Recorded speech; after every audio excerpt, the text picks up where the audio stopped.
Ina, podcast.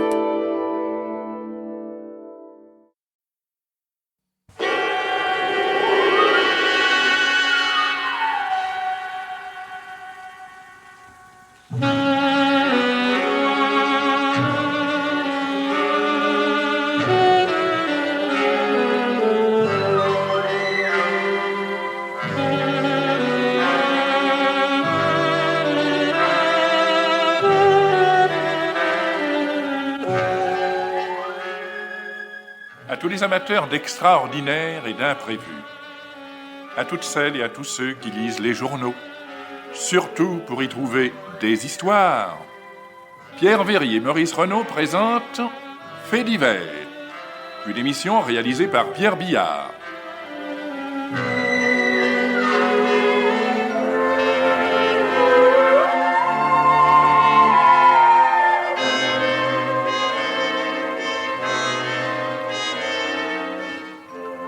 Vous pourrez entendre ce soir Crime imparfait, une histoire policière d'Yvan Noé, et Le petit courrier des amateurs de mystère et d'aventure avec Germaine Beaumont et Roger Régent.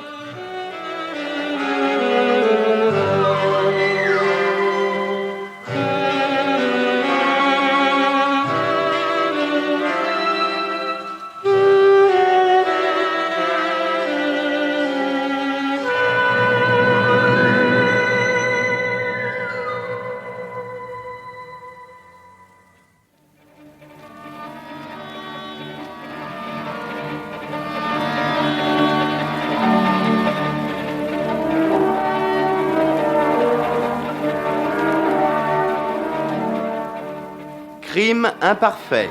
Nouvelle d'Yvan Noé avec Guy Decomble, l'inspecteur Dervaux, Martine Sarcey, Suzy, Charlotte Clasis, Madame Lucas et Jacqueline Rivière, Martine.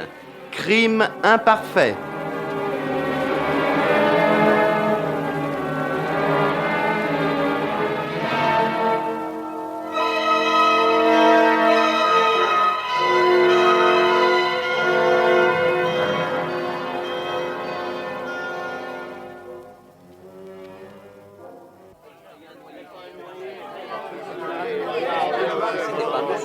Mais non, je te dis encore un mot, je te tire la gifle. Ah mais maman, je peux bien aller le voir, le noyer. Non, c'est pas un spectacle pour les enfants, alors... Mais c'est pourtant les petits hors maison qui l'ont trouvé. Et même que le flic, il leur a payé une glace. Ah, tiens. Oh Ah, voilà, ta gifle. Oh, c'est plus les vacances.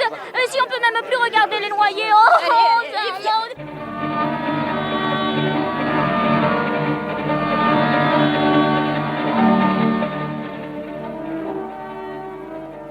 Ah, je suis claqué. Avec ce gars-là de nuit au Sporting de Monte-Carlo, je me suis couché à des heures impossibles.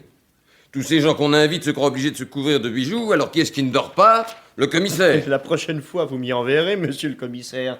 Je me rincerai l'œil. D'accord. Alors, quoi de neuf ce matin? Un noyé. Bon. Oui, on vient de le repêcher. Voilà le croquis de l'endroit. Il avait laissé ses affaires sur les rochers. Suicide? Sûrement. Voilà tout son barda avec le papier. Quel papier? J'ai joué, j'ai perdu. Idiot. Et encore un pigeon. J'ai interrogé le personnel du casino. Il a en effet perdu gros hier soir. Si vous voulez examiner ses affaires... Ah. Des clés, portefeuille, vide, bien sûr. Sa carte d'identité? Lucas, Georges Lucas, 52 ans, caissier à la Banque Rouennaise, rue des Petits Champs, domicilié rue Monge à Paris. Mais dites donc... Quoi? Le signalement, la photo, Oui. 1m65, blond, cheveux rares, ce qui reste ramené sur le devant est collé au crâne, petite moustache brosse, grosses lunettes d'écaille, légère claudication jambe gauche et cicatrice allant de la pommette droite à 1 centimètre de la commissure Oui. de la lèvre droite. Ça ne vous dit rien? Je ne vois pas. C'est drôle, moi ça me rappelle quelque chose. Probablement un signalement qui nous est passé par les pattes. On en voit tant. Entrez. Bonjour, docteur. Bonjour, commissaire. Alors, c'est noyé, docteur. Il ne s'est pas noyé. Il était mort avant de toucher l'eau. D'un coup de revolver dans le cœur. Oui, il tenait à ne pas se rater. Voilà le revolver, il était tombé dans l'eau. Empreinte? Oui, les siennes. Alors, suicide? Indéniable. Et double. Le feu et l'eau. Balle à bout portant, la chemise et la peau sont brûlées. Bon, bah alors pour nous, c'est fini. On envoie tout ça à Paris et le corps avec. À eux à se débrouiller avec leurs Parisiens, c'est leur boulot.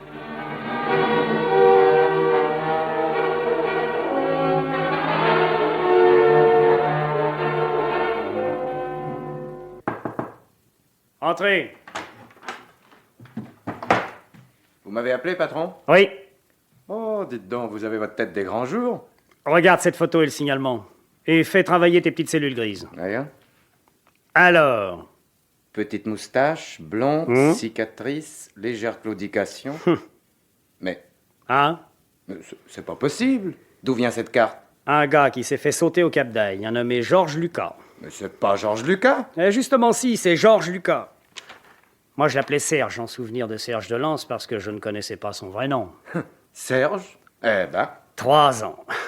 3 ans que je cavale après ce type insaisissable. Et je ne l'aurais même pas eu vivant. Écoutez, moi je ne suis pas très au courant. J'ai entendu parler de Serge, bien sûr, mais je ne travaille avec vous que depuis 3 semaines. Ouais. Il s'introduisait de préférence chez les dames seules, absentes ou endormies, fauchait les bijoux, l'argent et disparaissait sans laisser aucune trace. Mais la méthode ne variait pas. Une seule fois, erreur technique si je puis dire, il a assommé sa cliente. Elle s'était réveillée, elle l'avait vu probablement. Non, c'était pas un type qui prenait des risques. Bref, de simple cambrioleur, il est devenu assassin. Alors j'ai lâché toutes les polices contre lui. Sans résultat. Ainsi tout de même. Hein. Ces derniers temps, il a dû devenir nerveux après cet assassinat. On a réussi à l'apercevoir de ci, de là. Par bribes, j'ai pu arriver à reconstituer un signalement. Et ce signalement, ça c'est le coup de veine, c'est celui du noyé du Cap d'Aille. Oh, vous en êtes sûr? Tout coïncide, la claudication, la cicatrice... Et les empreintes? J'en avais recueilli une sur un briquet qu'il avait perdu. Il aurait pu s'agir d'un jumeau, d'un sosie, mais en comparant l'empreinte du briquet à celle de Lucas, plus de doute. 3 ans. Et on vous le sert sur un plat. Vous pouvez dire que vous êtes verni, patron. Mais pourquoi s'est-il suicidé? Il a dû tout claquer au jeu et en avoir marre. Sait-on ce qui se passe dans la tête d'un homme? Ah, maintenant que j'ai l'adresse de mon Serge, je vais y aller faire un tour. Ce sera amusant de voir où il vivait. Tiens, toi, pendant ce temps-là, va écouter ce que raconte son directeur à la banque. Puisqu'il était caissier. Oh, un monde. Caissier, lui? Je te parie que ça va être le coup classique de la double vie. Ouais. Quel meilleur alibi pour un bandit comme Serge que de se déguiser en honnête homme. Allez, file, hein. Adieu. Adieu.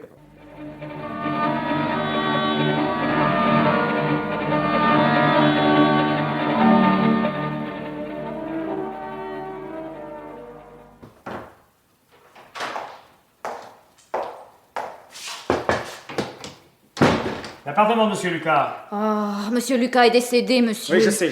Oh, ce pauvre monsieur, si poli, si gentil. Quel étage? Au 3e, mais ces dames... Quelle dame? Ah, sa femme. Ah. Et sa fille, elles ont appris par le journal. Il y a longtemps que Monsieur Lucas a été marié? Oh, mais ça fait il y a 20 ans, monsieur. Ah bon, merci. Je monte avec vous? Non. Ah bon. Prenez l'ascenseur. C'est ça, oui.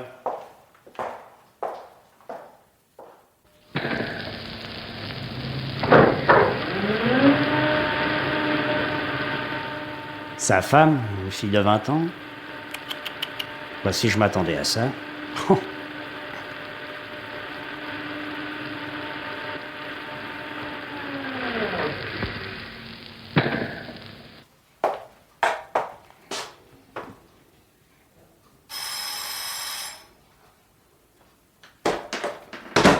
Monsieur?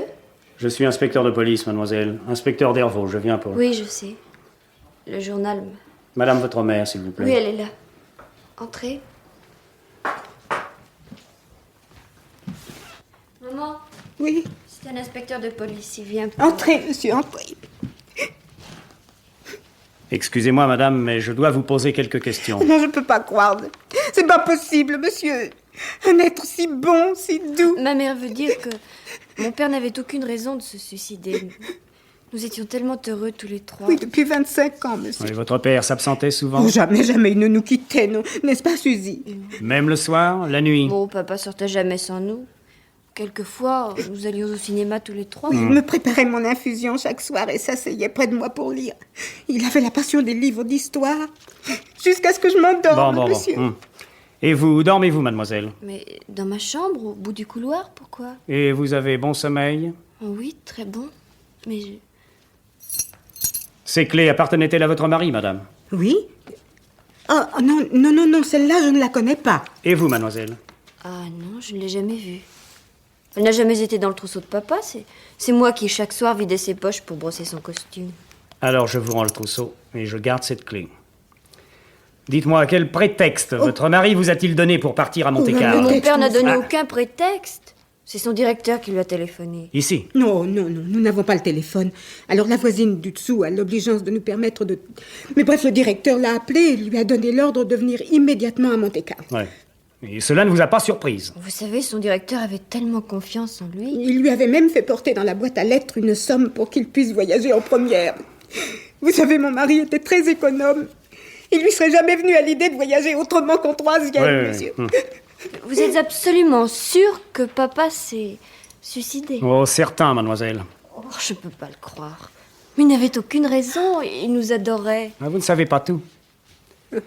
Il avait peut-être une raison. Que vous connaissez? Je regrette, madame. Georges Lucas menait une double vie. Oh, c'est faux. Absolument faux. Non, ça n'est pas vrai, c'est pas possible, c'est pas possible. Je suis désolé, madame, mais j'ai des preuves certaines de ce que j'avance. Non, je ne veux pas savoir. Si moi je veux savoir, je vous écoute, monsieur. Au moment, je t'en prie. Eh bien, mademoiselle...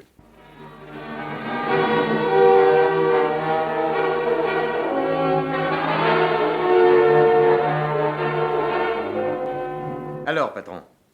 Oh, ça a été pénible, hein. Marié, une grande fille. Et les deux femmes au courant de rien, naturellement. Et toi, t'as vu la banque?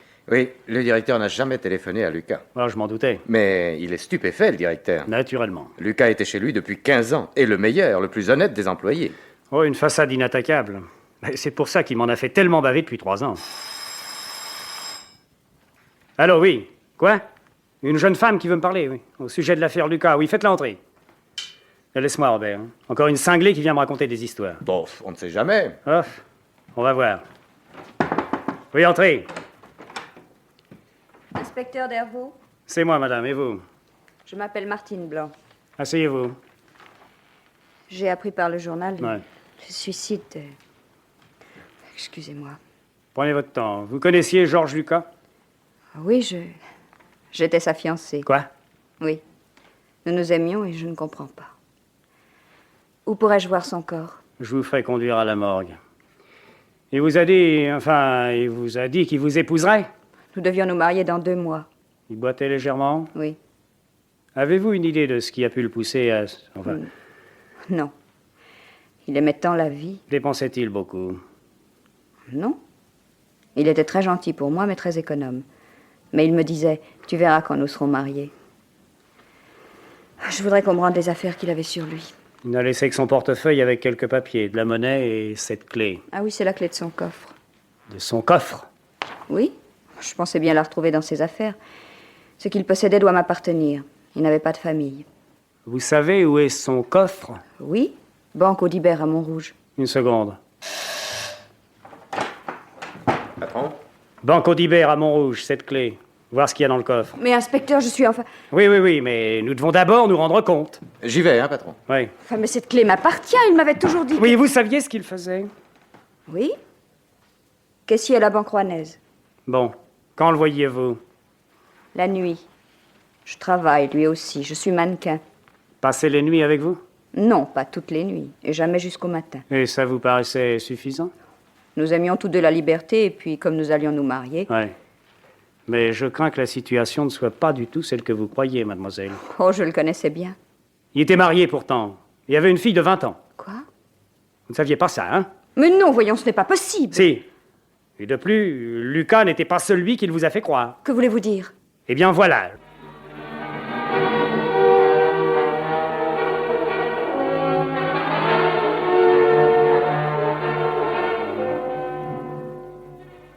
Il n'avait pas de compte à votre banque, monsieur le directeur? Non, il avait seulement ce coffre. Alors, c'est bien votre bonhomme. Du moment que votre préposé au coffre a reconnu la photo, il n'y a pas de doute. Et ses bijoux? Voulez-vous m'en préparer un reçu? Je les emporte. Entendu. À première vue, il représente une petite partie des bijoux volés à la baronne Vandenbroek, mais il faut que je vérifie. Il a dû enlever les autres lorsqu'il est venu pour la dernière fois à son coffre. Et quand m'avez-vous dit déjà? L'avant-veille de sa mort. Tenez. Voici le reçu. Merci. Drôle d'histoire. Mais pourquoi diable s'est-il suicidé? Il en a probablement eu assez de sa double vie. Il a voulu plaquer tout, famille, maîtresse, et profiter de sa fortune. Oui. Et puis, il a fait l'idiot, il a joué perdu. Il n'avait pas prévu cela. Ça l'a démoli d'un coup. Toute sa combinaison était par terre. Alors? Oui.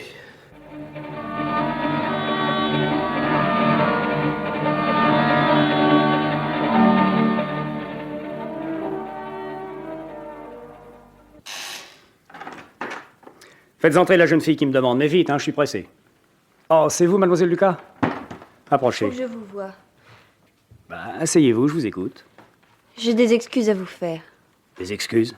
Oui, quand vous avez dit tout ça sur mon père, j'ai été presque grossière. J'avais tant de chagrin. C'est pour ça que vous êtes venu? Non. Je suis venue pour vous convaincre. Me convaincre? De quoi? De l'innocence de mon père. Je vous admire beaucoup, mademoiselle. Je voudrais vous aider, mais... Mais vous pouvez m'aider. En m'écoutant. Quand vous connaîtrez mon papa, Oui, je dis mon papa, vous permettez? Papa, il est... Enfin, il était... Quoi, c'est l'homme qui me prenait sur ses genoux, qui me serrait contre lui en m'appelant mon petit trésor. Il se mettait à quatre pattes pour jouer au cheval. Il raccommodait mes jouets. Plus rien n'avait d'importance. Quand les yeux de ma poupée s'ouvraient plus, quand mon crayon était cassé, je disais « Papa l'arrangera », puis c'était fini. C'était arrangé. Tenez, quand j'ai eu la scarlatine, papa était là. Mon maman, bien sûr, mais s'occupait du ménage, de la maison, d'elle. Oui, d'elle surtout, au fond. C'est maintenant que je m'en rends compte. Tandis que papa... Vous comprenez, monsieur, j'étais sa fille. Excusez-moi. Non, ne vous excusez pas. Mais il est impossible qu'un homme qui mènerait une double vie n'ait pas, en 10 ans, fait une chose, une seule, qu'il trahisse. Mais il est impossible qu'à aucun moment on ait pu se dire, comme il est différent. Il est impossible qu'il n'ait pas eu une fois le besoin de se cacher, de se détendre, de se reposer. Oh, je sais pas m'expliquer. Oh, si, vous vous expliquez au contraire très bien, mais vous vous faites du mal inutilement. Ah non, pas inutilement, puisque vous m'écoutez. Papa nous adorait. Oui, surtout moi. Vous pouvez pas savoir ce que c'était, nous deux. Nous n'étions pas riches. Il y regardait pour nos cadeaux parce qu'il voulait, quand je me marierais... Enfin, mais vous comprenez que ça cadre pas avec tout cet argent qu'il aurait volé. Il souffrait tellement que j'ai pas les petits Noëls dont il rêvait pour moi. Il ne voulait pas éveiller les soupçons de votre mère. Mais non. Quant à sortir la nuit... Vous m'avez dit que vous couchiez au bout du couloir. Alors, avec votre sommeil de 20 ans... Bien sûr, mais le soir, il était près de maman. Oui, il préparait son infusion. Il y mettait des gouttes. Pour les crampes d'estomac de maman. Un soporifique calme aussi les crampes, vous savez. Oh, vous êtes terrible. On vous a dit à la banque comment il était considéré? Oui, mais le directeur m'a dit aussi n'avoir jamais téléphoné. Mais pourtant, un homme lui a téléphoné, la voisine peut le confirmer. Mais il est facile de se faire téléphoner par un complice. Oh, vous ne croyez à rien. Si, mais il y a mon métier, mademoiselle, mon sacré métier dont je suis l'esclave. 2 et 2 font 4, le blanc est blanc, le noir est noir. Je n'ai pas le droit de sortir de là, moi. Bien sûr, mais si quelque chose faisait à votre insu que ce qui fait que le blanc vous paraît blanc soit faux, truqué. Truqué? Mais oui, vous discutez, vous pesez des faits apparemment indubitables pour vous. Mais c'est pas seulement avec votre intelligence, avec votre logique qu'il faudrait chercher. C'est avec votre intuition, avec votre cœur. Mademoiselle, une femme a été assommée, elle est morte. Je suis bien obligé de... Oui, bien sûr. Vous avez reconnu votre père quand on l'a ramené? Oui. Oh, ça a été affreux. C'est évidemment lui qui est mort. Mais c'est pas lui, ça ne peut pas être lui dont vous m'avez raconté l'histoire. Savez-vous qu'il n'y a pas 2 hommes dont les empreintes digitales soient les mêmes? Oui, je sais. Oh, c'est horrible de ne rien pouvoir. Je vous l'ai dit, vous vous faites du mal. Il a été malade pendant 15 jours, une fois qu'il manquait 1000 francs dans sa caisse. Il en a eu une jaunisse. Il avait déjà eu des jaunisses? Oui. Alors, ne peut-on pas penser que, sentant venir cette jaunisse, il a fait exprès de commettre cette erreur pour établir la légende de sa scrupuleuse honnêteté? Il avait la fièvre. Il y a moyen de faire monter un thermomètre quand on veut simuler. Mais tout cela, ce ne sont pas des faits, ce sont des interprétations. Je ne crois pas. Mais si vous aviez été là... Tenez, je me rappelle le 15 août dernier, aux vacances à Oulgat. Nous étions tous les deux à la pêche, comme 2 enfants. Oh. Mais oui. Écoutez, je vais encore vous faire mal, mais il faut que vous ayez mal, jusqu'à l'écœurement, parce que je ne veux pas que vous vous imaginiez que je construis une histoire de pure imagination. J'écoute. Vous vous souvenez de cette petite clé que vous n'aviez jamais vue parce qu'il vous la cachait, probablement? Oui. C'est la clé du coffre qu'il avait dans une banque à Montrouge. Un coffre? Oui. Et dans ce coffre, on a trouvé des bijoux provenant d'un des cambriolages de celui que nous appelions Serge. Et de cambriolage que vous attribuez à Serge. De cambriolage où il a été repéré par des témoins visuels. Et de ce coffre, il ne vous a pas parlé, n'est-ce pas? Non. Oh, je comprends pas. Et pourtant, je suis certaine que tout cela n'est ni vrai ni possible. Oh, c'est un affreux cauchemar. Enfin, merci, monsieur, de m'avoir écouté. Au revoir, mademoiselle Suzy. Je regrette vraiment de n'avoir pas pu... Au revoir, monsieur.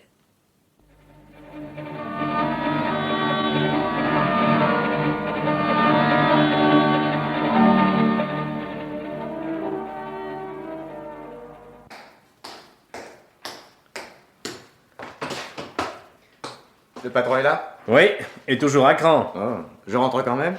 Avec un parapluie. Entrez! Patron? Je ne veux rien savoir. Qu'on me foute la paix avec tout le reste. Bon. Donne-moi le dossier Serge. Le voilà, patron, le voilà. Ah, les bons dieux de femmes. Avec elle, on n'est jamais de taille. Qu'est-ce qu'il y a, patron? Mais il y a la petite qui veut pas en démordre. Il y a pourtant aussi ce dossier où tout s'emboîte comme un puzzle. Le 28 mai, cambriolage. Le 17 juin, cambriolage. Les 2 fois, on a vu le bonhomme. Je ne l'ai pas inventé, ça. Le 15 août, Quoi, mais... Le 15 août. Bah quoi, qu'est-ce qu'il y a le 15 août? Mais le 15 août, Lucas était à Oulgat, à la pêche. Et alors?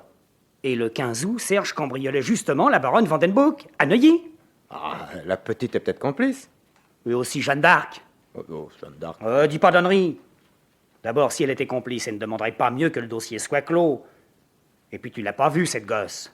Tu lui as pas parlé, toi. Moi, je lui ai parlé. Les gens qu'on voit prennent un autre visage. C'est drôle, c'est ce qu'elle m'a affirmé quand elle m'a dit que je n'ai pas connu son père. Évidemment. Ah, sacré nom de vache. Ah, je vais reprendre tout par le commencement, tiens. Elle vous a convaincu, la gosse? Non, mais j'essaie d'être honnête. Il y a quelque chose qui cloche. Allez, je file d'abord chez la fiancée Martine.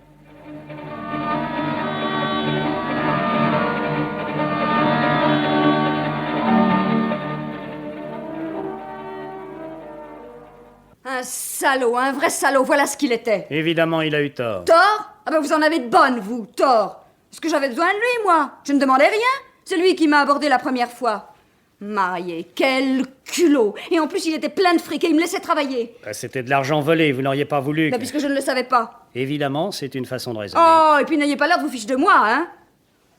Il n'y avait pas que le fric. Qu'est-ce qui vous attachait tellement à lui en dehors du fric? Ben, d'abord, il voulait m'épouser. Bâti comme vous l'êtes, vous devez pas être en peine, hein? Vous êtes plutôt du type à inspirer des passions. Vous avez l'air de vous y connaître, vous.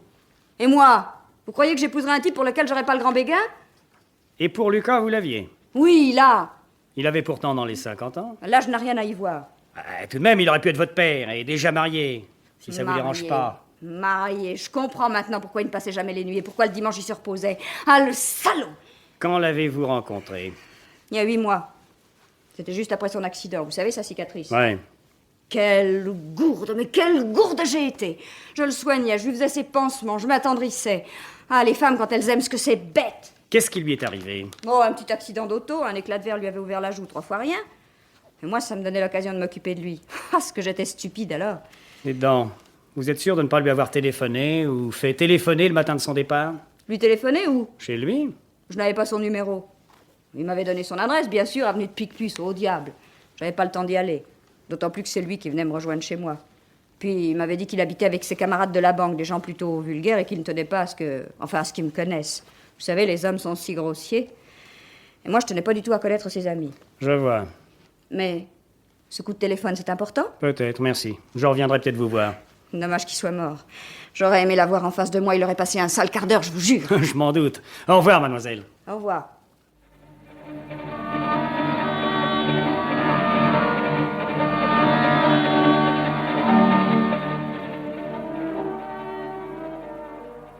Bonjour, mademoiselle Lucas. Oh, vous savez quelque chose? Ne vous énervez pas, je cherche, vous voyez, comme vous me l'avez demandé. Mais c'est à votre mère que je veux parler. Oh, dites-moi vite. Patience, votre mère, s'il vous plaît. Bien. Maman! Oh, bonjour, monsieur. Bonjour, madame. Je vous dérange encore, mais j'ai besoin d'un renseignement. Oh, je vous en prie. Mademoiselle, je voudrais parler à votre mère, seule. Ah bien. Bon, je vais dans ma chambre. Merci. Que se passe-t-il, inspecteur? Je désire vous poser une question. Mais je vous répondrai. Comment était votre mari avec vous? Il n'était jamais de mauvaise humeur? Jamais impatient, préoccupé? Oh non, même quand il avait sa douleur, il faisait tout pour que son caractère reste égal. Qu'est-ce que vous appelez sa douleur? Sa cicatrice. Oui, parfois elle lui donnait des élancements terribles dans la tête. Il avait essayé de se soigner, mais rien n'y faisait. Le froid, surtout, provoquait ce qu'il appelait sa douleur. Ah oui. Oh, et pourtant, c'était une vieille histoire. Un petit camarade d'école quand il avait 10 ans. Il avait failli perdre l'œil. Quand il avait 10 ans? Mais oui. Vous êtes sûr? Absolument sûr qu'il a eu cette cicatrice à 10 ans? Oh, absolument sûr, monsieur. Oh!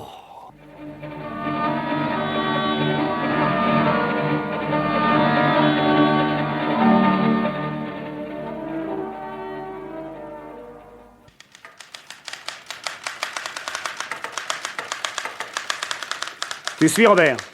Vous dictez à une allure, patron? Bah, il faut, hein. Il y a près de 48 heures que Lucas a été bousillé. C'est une question de minutes, de secondes peut-être. Écrit. La cicatrice légèrement concave et renflée au milieu part exactement du bord inférieur de la pommette droite et s'arrête à 4 mm de la commissure des lèvres. Longueur 38 mm. Largeur maximale 3 mm. Il ne doit tout de même pas y avoir une foule de gars portant une telle cicatrice. Non, mais il faut tomber dessus. Pour le reste, signalement complémentaire. 1m65, cheveux de couleur inconnue, mais pas blond. Et pourquoi? Parce que, ou bien il s'est teint pour ressembler à Lucas et il a dû se faire rincer d'urgence, ou bien s'il était blond, il vient de se faire teindre pour ne plus lui ressembler. Continue. Cheveux rares, mais peut-être rasés récemment et en train de repousser. En train de repousser. Ne boite pas, ne porte pas de lunettes. Ne boite pas, ne porte pas de lunettes. C'est un signalement négatif, ça. Ah, forcément. À part la cicatrice, il doit chercher tous les moyens de ne plus ressembler à Lucas. Allez, tape tout ça et envoie-le dans toutes les directions. Hein. Gare, frontière, aérogare, port surtout.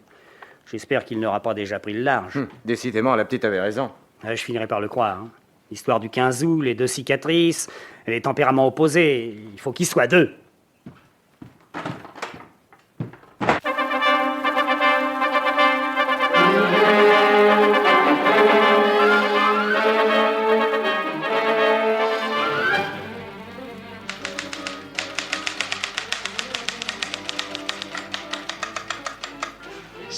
Environ. Taille 1m65. Cheveux de couleur inconnue mais pas blond. Cheveux rares, rasés récemment. Ne boite pas. Ne porte pas de lunettes. Cicatrice. Attention, très important. Cicatrice très important. Attention. Cicatrice légèrement concave et renflée au milieu. Part exactement du bord inférieur de la pommette droite. S'arrête à 4 mm de la commissure des lèvres. Longueur 38 mm. Largeur maximale 3 mm.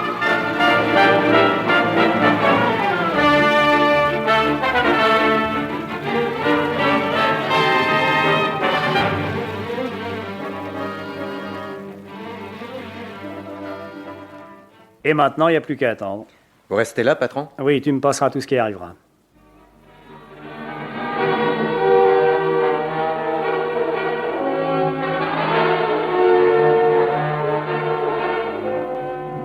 Signalement 1230. Homme 60 ans, blessé de guerre. Cicatrice ressemblant à description avec autre cicatrice au-dessus de l'œil gauche. Éliminé. Signalement 1230. Homme 25 ans. Cicatrice comme description. Boiterie légère à la suite d'accident récent. Éliminé, éliminé. Signalement 1230. Homme 50 ans environ. Cheveux rares. Roux. Lunettes bleues. Vert myope. Cicatrice adéquate remontant enfance. Profession? Curé de la paroisse Saint-Isidore. Ah non, tout de même pas ça. Éliminé, éliminé. Homme 52 ans. Cheveux rares. Brun. Cicatrice conforme. Profession? Huissier, préfecture, police à votre étage. Eh ben, je l'avais jamais remarqué celui-là. Éliminé. C'est toujours comme ça quand on a les gens sous le nez. Éliminé. Et regardez-moi bien, patron. Vous êtes sûr que je n'ai pas une cicatrice? Et moi? Ah, c'est avec quelques trucs comme ça qu'on se trouve un peu gratteux quand sonne l'heure de la retraite. Et on continue à regarder les gens sous le nez pour voir s'ils ont une cicatrice. Ah, attendez encore. Signalement 1230. Homme 35 ans, cicatrice adéquate, louche fortement. Éliminé. Oh, marche pas comme ça, Robert. Assieds-toi, tu m'énerves. Bien, patron. Robert, t'as de l'aspirine? Toujours.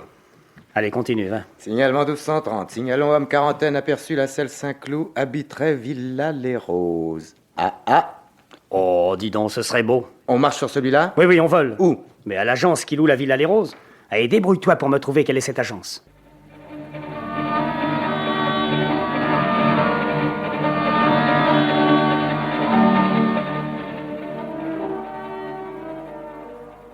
Regardez bien cette photo de la cicatrice agrandie, monsieur. Oui? Est-ce bien celle que portait cet homme? J'en jurerai. Oui, c'est celle de M. Bonnefoy, mon client.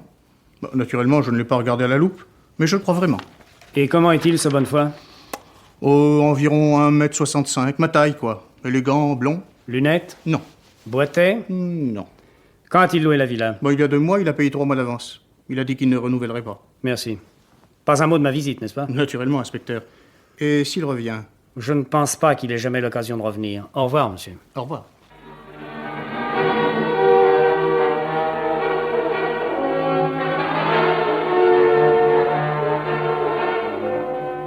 Mais le directeur de l'agence dit qu'il est blond et vous cherchez un homme qui ne l'est pas. Qui ne doit plus l'être.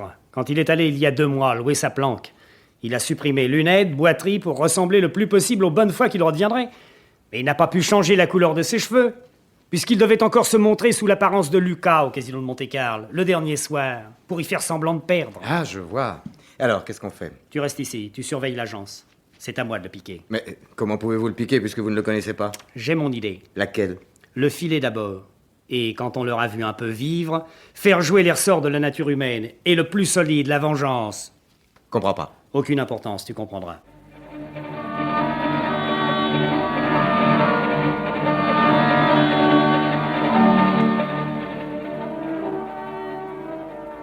Alors, Martine. Alors, laissez-moi réfléchir, inspecteur, je n'en reviens pas. Cigarette? Merci.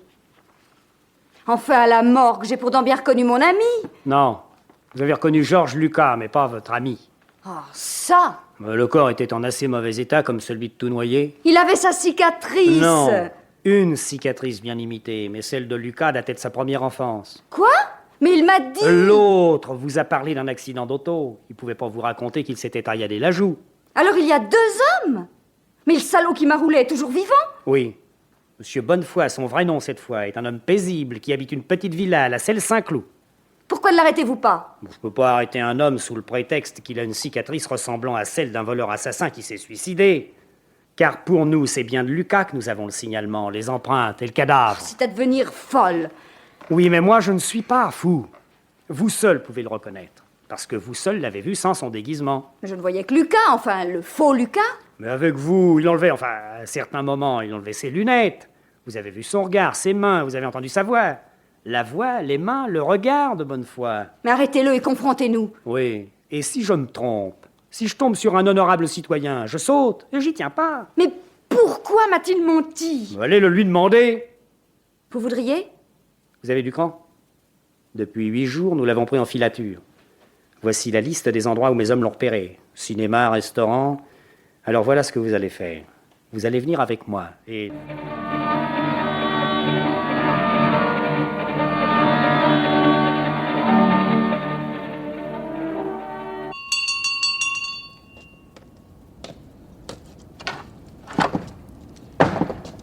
Monsieur Bonnefoy?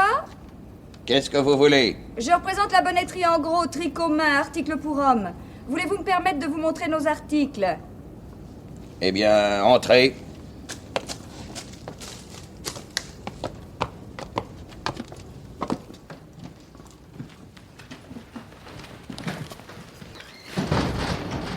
Alors, ces articles. Georges! Vous faites erreur, je ne m'appelle pas Georges, je suis... Tu es Georges! Voulez-vous voir ma carte d'identité? Je sais que je ne me trompe pas, je te reconnais. Écoutez. Tu n'as pas eu de veine. Je suis tombée sur toi par hasard, mardi, au cinéma Excellence. Je t'ai reconnu tout de suite, malgré tout ce que tu as fait pour ne plus ressembler à l'autre. Je croyais que mon cœur allait éclater. Je te croyais mort. Je t'ai suivi. Et toi? Qui t'a suivi ce soir? Mais personne? Les flics t'ont interrogé, je suppose. Oui. Sur Georges Lucas.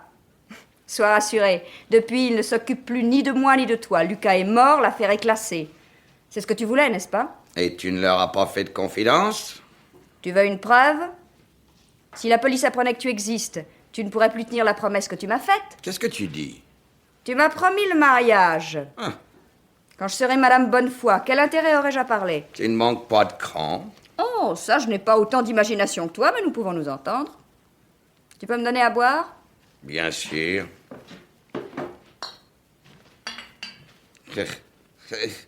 C'est drôle. Oui. J'ai pensé à tout. À tout. J'ai mis des semaines à dénicher un gars auquel je puisse arriver à ressembler, à lier connaissance, à lui donner confiance, à étudier son allure, ses tics. Bah pourquoi? Tu n'as jamais eu besoin de sauver ta peau. Depuis que j'avais assommé la vieille, j'avais le trac. Il fallait que je disparaisse. C'est toi qui as imité son écriture? Je lui ai fait croire que j'étais romancier.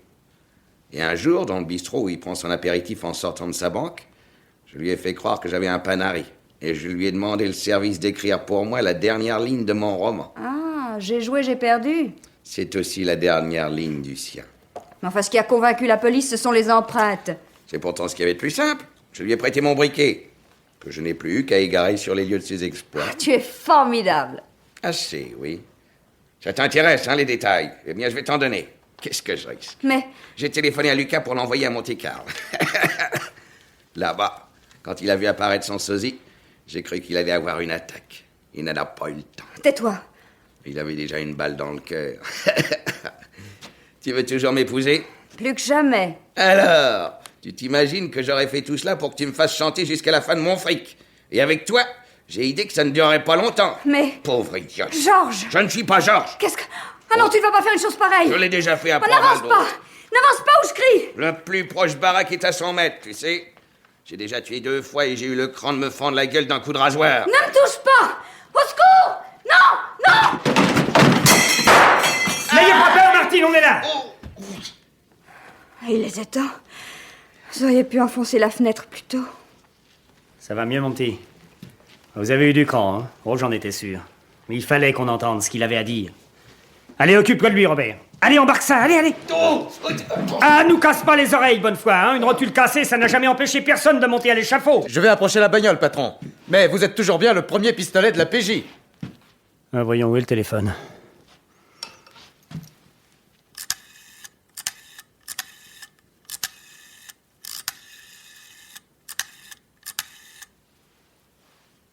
Allô? Allô, madame, ici la police. Voulez-vous prier mademoiselle Lucas de venir à l'appareil?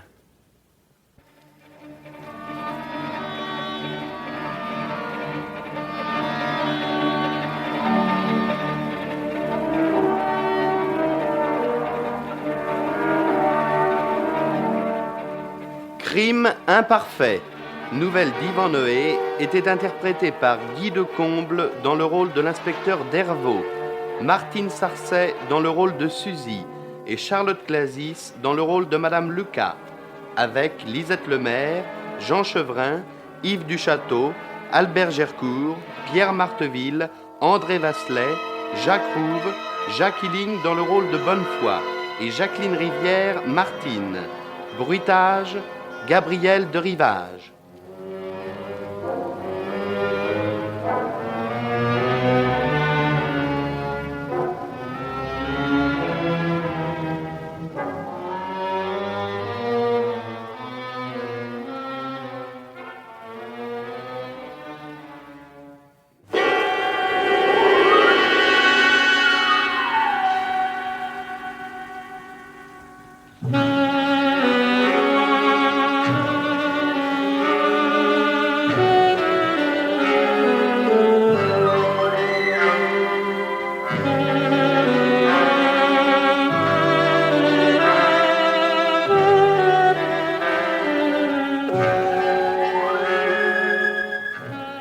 La radiodiffusion française vous a présenté Faits divers, une émission de Pierre Véry et Maurice Renaud.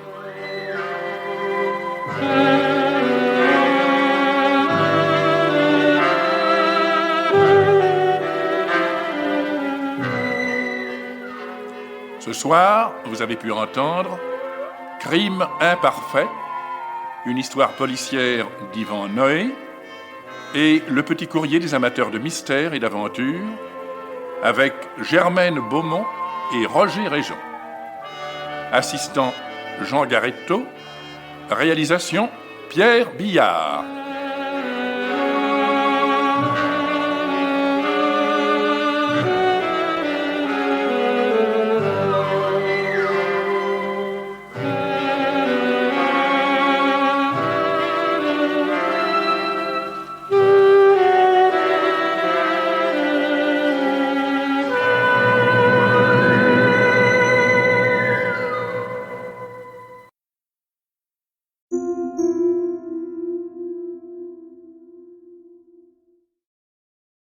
Père.